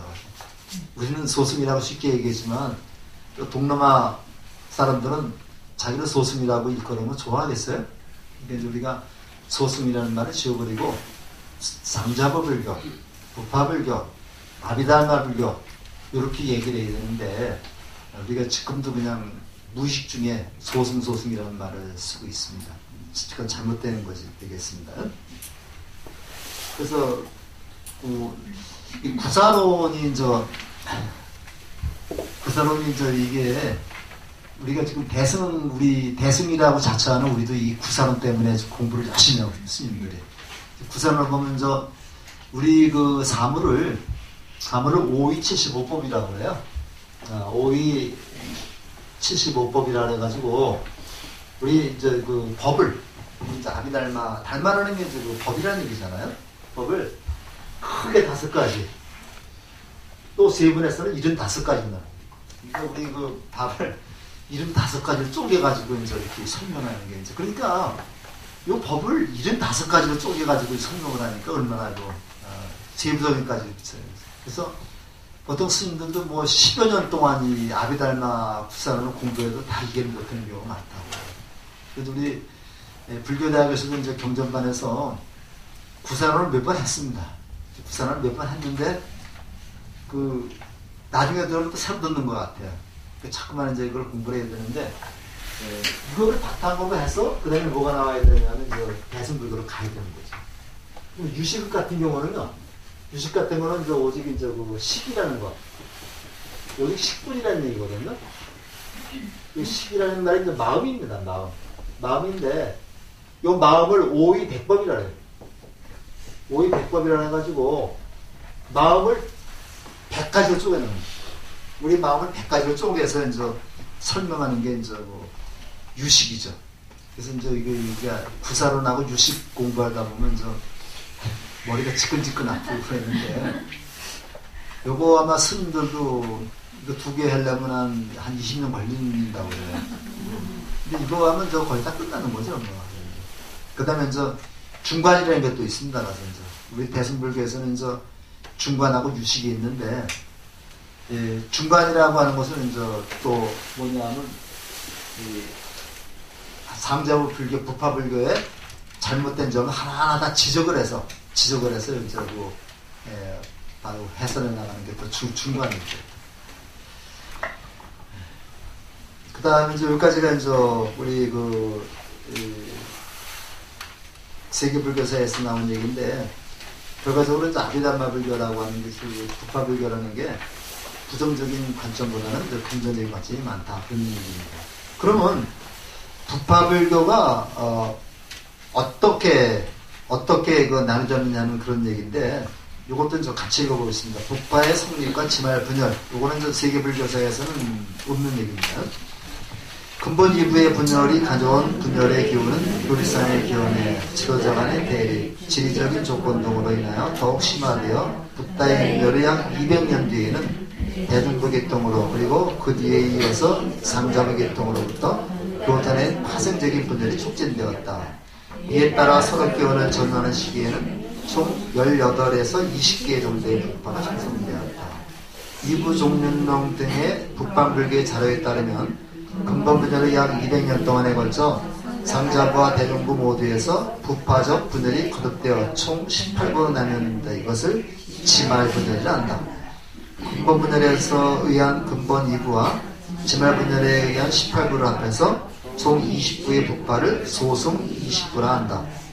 그 기원전 새로운 대승불교에 일어나게 되자 대승불교들은 그때까지의 부파불교를 소승불교라고 폄하해서 지칭했다. 부파불교 시대의 여러 걸레로 분열되는 모습과 하의 이름, 그리고 분파의 수위에 관하여는 여러 설이 있다. 대표적인 것으로 남방의 설과 북방의 설이 있다. 스리랑카 편년제 역사서인 고사와 대사에 기록된 남방불교의 설에 따르면 총 18부파로 분열되어 있다. 이에 비해 이부종륜전 등의 북방불교의 설에 따르면 총 20부파로 분열되었으며, 이 계통에서는 소승 20부라는 표현을 사용하고 있다. 남방불교와 북방불교의 설을 비교해보면 부파의 수도 다를 뿐만 아니라 어느 부파가 모체가 되어 분열되었는지에 대해서도 그 내용이 다르다. 이러한 이유로 현대 학자들은 두 설을 종합하고 다른 자료를 보충하여 이들 두 전통의 교내와는 다른 교내를 제출하기도 한다. 부파 발생의 주입된 원인은 계율의 해석에 따른 특사상의 차이가 있었지만, 학설보다는 지도적 장르를 중심으로 한 체제가 달랐거나 지리적으로 너무 멀어져 있었기 때문에 새로운 부파를 형성하는 일도 생겼다. 북방불교의 설에 따르면 대표적인 부파로는 설일체유보, 설산부, 독자부, 화재부, 음광부, 경례부 등이 존재한다. 여기서 우리가 이제 설일체유부라고 하는 이 부파가 가장 아마 대표적인 것으로 저는 알고 있는데요. 이 글자를 우리가 잘 보면요,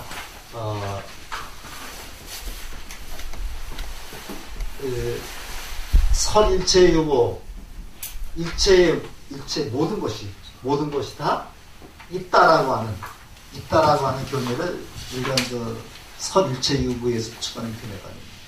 근데 우리는 어떻게 공부를 하고 있어요? 무아라고, 무아. 무아라고 그러죠. 근데 이 무아가 이것 때문에 참 이제 오해를 많이 하는데요.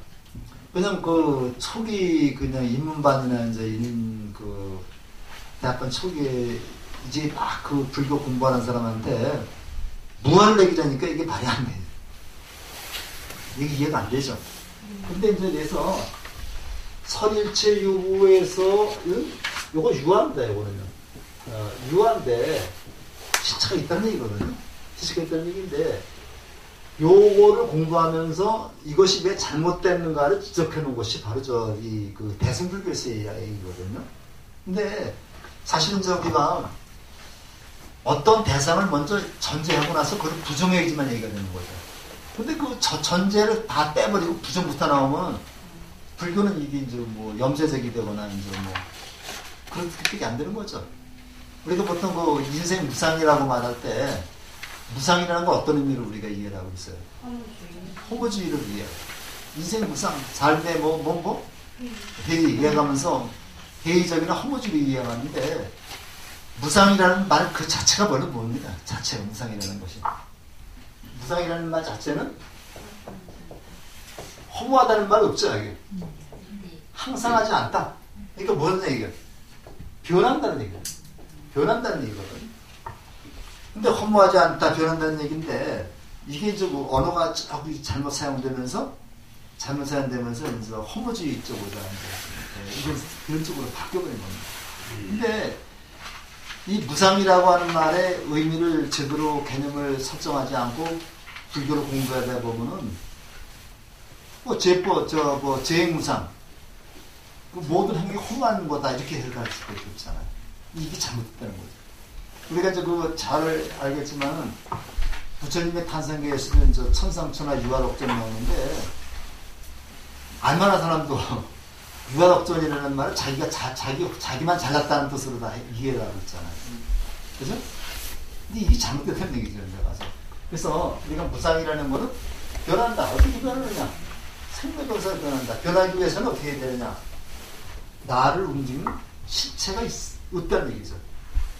나에게 어떤 존재하는 시차가 존재한다면 이거 아타만이라고 그래요. 이게 존재한다면은 나는 옛날 모습이나 지금 모습이 똑같아야 됩니다. 내 이름도 하나밖에 없어야 되죠. 근데 우리가 살면서 계속 관계성화해서 변하는 거잖아요.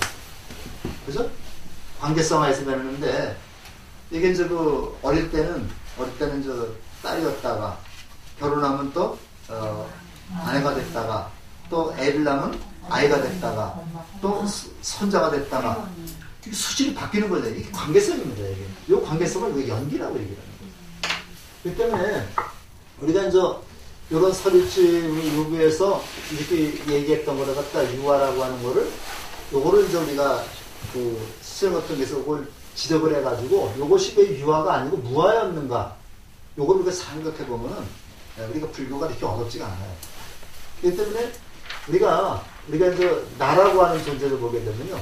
나라는 존재를 보면은 나만 혼자 독자적으로 존재하는 게 아니라 나하고 관계를 맺는 여러 사람들이 있죠. 여러 사람들의 관계성 하에서만 내가 존재하는 겁니다. 근데 항상 그 중심은 내가 되는 거죠. 그래서 우리가 이제 너무 좀 어렵게 생각하지 마시고 무아라든가 이 무상이라든가 고라고 하는 이런 개념들을 우리가 좀 잘 생각을 해야 돼요. 초기 불교에 가면 우리 삼법인이라 해서 지금은 재행무상, 제법마, 일치계골 얘기를 하는데 초기 불교에서 삼특상이라고 그래요. 삼특상이라고 해가지고 이제 그냥 무상, 고, 무합니다. 반드시 순서대로 가야 됩니다. 이 세상에 변하지 않는 것이 없기 때문에 괴로운 거고 내가 늙는 것을 보니까 괴로운 거죠. 괴로운 거고 그러다 보니까 결과적으로 나라고 하는 존재는 결정력이 없다. 실체도 없다. 다만 연기법 속에서는 존재할 뿐이다. 이런 얘기입니다. 금강경에서는 그 대표적인 말이 무유, 정법, 명, 안욕따라 삼맥삼벌이라는 얘기를 합니다. 정해진 법이 없는 것. 신청에 때문에 정해진 법이 있어야 되는 거잖아요. 근데 그 정해진 법이 없는 것이 바로 안욕따라 삼막삼벌이다. 이거 근간계가 나오거든요. 그래서 우리가 이제 그런 점을 생각하면서 그냥 그 부파불교를 그냥 그 일본적인 소승불교다라고 치부하지 말고 거기에서 주장하는 그런 것을 바탕으로 해서 우리가 대승불교를 이해하도록 해야 되겠다. 그런 얘기입니다. 그래서 우리 조금 좀 앞뒤가 맞지 않는 얘기인지 모르지만은 대승불교를 주장한 우리 한국 조계 중에서 이 구사론이라는 소승불교를 갖다가 그 부파불교를 이론서를 갖다가 공부하면 그 필수 과목이거든요. 사실은 그것이 필요 없다면 공부할 필요가 없는 거잖아요. 그래서 그렇게 보시고 여기 저 뒤에 보면 뒷부분에 보면 여러 개가 나옵니다. 그래서 참고적으로 써놓은 건데 이거 다 외우거나 이해할 필요는 없고 다만 거기 있는 부파불교라고 하는 그런 파들이 바로 그런 것들이다. 그런 것들인데 우리 그 불교가 세계 종교화하는데 또 철학적인 체계를 갖추는데 굉장히 긍정적인 면을 많이 보여왔다. 그렇기 때문에 싸운다는 것이 꼭 부정적인 것만 아니라는 얘기죠. 우리 역사상에도 보면 우리 사실당파라는 게 있죠. 근데 이거 굉장히 나쁘게 생각을 하죠. 근데 이거는 우리 식민사관 때문에 그러는 겁니다. 사실은. 그래서 우리가 200년에 걸쳐서 우리가 사실당파 나왔는데 요즘 말로 하면 여당이 있고 야당이 있으니까 굉장히 정당 정치죠, 이게. 정당 정치인데 일본이 우리나라를 지배하면서 조선 한국 사람들은 단합할 줄 모른다. 싸울 줄만 한다. 이거 갖다가 이렇게 해책하기 위해서 이게 식민사관입니다. 그들은 저렇게 다 받아들이고 있잖아요. 근데 사실은 기대승이라고 하는 사람하고 되게 이황 선생 사이에 그 논쟁이 4단 10전 논쟁이 있었는데 기대승 선생이 이태계 선생한테 정중하게 그 자기 주장을 편지를 보내면은 또 이태계 선생은 정중하게 자기 제자지만 정중하게 또 답을 하고 이렇게 가면서 이렇게 그 논쟁이 시작된 거거든요. 그래서 그 기대승 선생을 이어받은 율곡2의 그 기호학파하고 태계 선생을 정점으로 하는 안동학파 사이에 이렇게 치면 학문적인 토론을 갔는데 이게 인신공격으로 가다 보니까 뭐가 된 거예요, 가서. 싸움이 되고 당파 싸움이 된 거죠. 그래서 이게 무려 200년 동안 그 논쟁이 있었습니다. 근데 초기에는 굉장히 그 바람직한 논쟁이었었거든요. 근데 마찬가지로 부파불교도 굉장히 바람직한 논쟁을 봤었는데 요게 조금 고질화되는 과정에서 그 신도들이 떠나버렸다. 그렇게 생각을 하는 거겠죠. 근데 그 중요한 거는 서리추이부나 그런 것들인데 마지막 6쪽을 한번 보시면요. 상자부 계통에서 나오는데 1차 분열, 2차 분열, 3차, 4차, 5차, 6차까지 나오죠. 6차까지 나오는데 이게 한 번에 딱 된 게 아니라 상자부에 상자부가 분별설부, 상자부에게 쭉이 1차로 나눠지고 또 그것이 다른 쪽에서 또 독자부로 나눠집니다. 이렇게 해가지고 6차까지 가면서 이렇게 나눠졌고 대중부계통도 이렇게 여러 개로 나눠졌다. 근데 이거는 이렇게 도사하고 대사, 남절에 따른 그런 분류 방법이고요. 그 다음에 북방설이 우리가 주로 공부하는 것이 되겠습니다. 이것도 이렇게 6차례에 걸쳐서 이렇게 쭉 나눠졌는데 그냥 요거는 몇 차 쓰지 않고 그냥 이름만 적어놨었습니다. 그래서 우리 북방불교에서는 대체적으로 이렇게 2부 종륜론에 나오는 이렇게 20부파를 갖다가 얘기를 하고 있습니다. 그래서 설일체 유부 가장 유명한 부파죠. 그 다음에 설산부, 독자부, 설산부 같은 거니까 아마 이건 잘은 몰라도 북쪽에서 설산, 추운 히말라야산 그쪽에서 수행했던 사람들 같죠? 그 법상부, 현주부, 정량부, 밀림산부, 또 학지부, 법장부, 음광부, 경량부 이런 것들이 있고 대릉부에서는 뭐 일설, 서주설, 계윤부, 담운부, 설기부, 제다산부, 서산주부, 북산주부 있는데 서산주부하고 북산주부는 그 대표적으로 이제 북쪽하고 서쪽에 있는 그 지역적 차이로 인한 그런 것이 될 수가 있겠습니다. 그래서 9개에서 뭐 20부파로 나누고 있는데 대체적으로 그 기원전 부처님이 돌아가신 뒤 한 100년쯤부터 근본 분열이 이루어졌고 한 200년 부처님 불멸로 한 200년에서 한 설업기원 전후까지 한 300년 정도까지 아마 이 부파 분열이 이루어지면서 이제 부파가 남겨졌을 것이다 이렇게 생각을 할 수 있고요. 이것이 이제 기원 전후까지 이제 부파가 완전 나눠졌다가 기원 후 100년쯤, 이건 기원입니다. 100년쯤에 이제 벌써 이거 유명한 그 용수보살이 나옵니다. 용수보살이 나와가지고 중론이라는 책을 써요. 중론이라는 책에 써가지고 거기에서 이제 그 부파불교의 잘못된 점을 막 지적해서 시정을 합니다. 비판을 합니다. 그래서 그때부터 대승불교의 씨앗이 뿌려지게 된 것이다. 대승불교의 씨앗이 뿌려졌지만 인도에서 부파불교가 사라진 건 아닙니다. 그러니까 그 부파불교하고 대승불교가 같이 공존하는 부분인데 요거는 그 다음 시간에 하겠습니다. 그러니까 불교사에서 얘기하는 그 부파불교나 대승불교의 개념하고 그다음에 우리 그 조준호 교수님이 말하는 그 불교 이해와 신앙에서 말하는 대승불교하고 부파불교의 개념이 약간 달라요. 우리 그 불교사에서는 그 불교사의 흐름에 맞춰서 공부하는 거기 때문에 뭐 깊이 들어가지는 않고 이러이러한 흐름에 따라서 뭐 부파불교가 나왔고 대승불교가 나왔다는 그런 개념이고 조준호 교수님이 하시는 거는 대승불교는 떼서 대승불교의 특징이라든가 그런 게 약간 좀 다릅니다. 다음 시간에 아마 조준호 교수님의 대승불교 쪽으로 아마 마무리가 됐는데 내일 이제 빠지나고 열심히 나와서 한번 내일 교수님 마지막 강의입니다. 오늘은 마치겠습니다.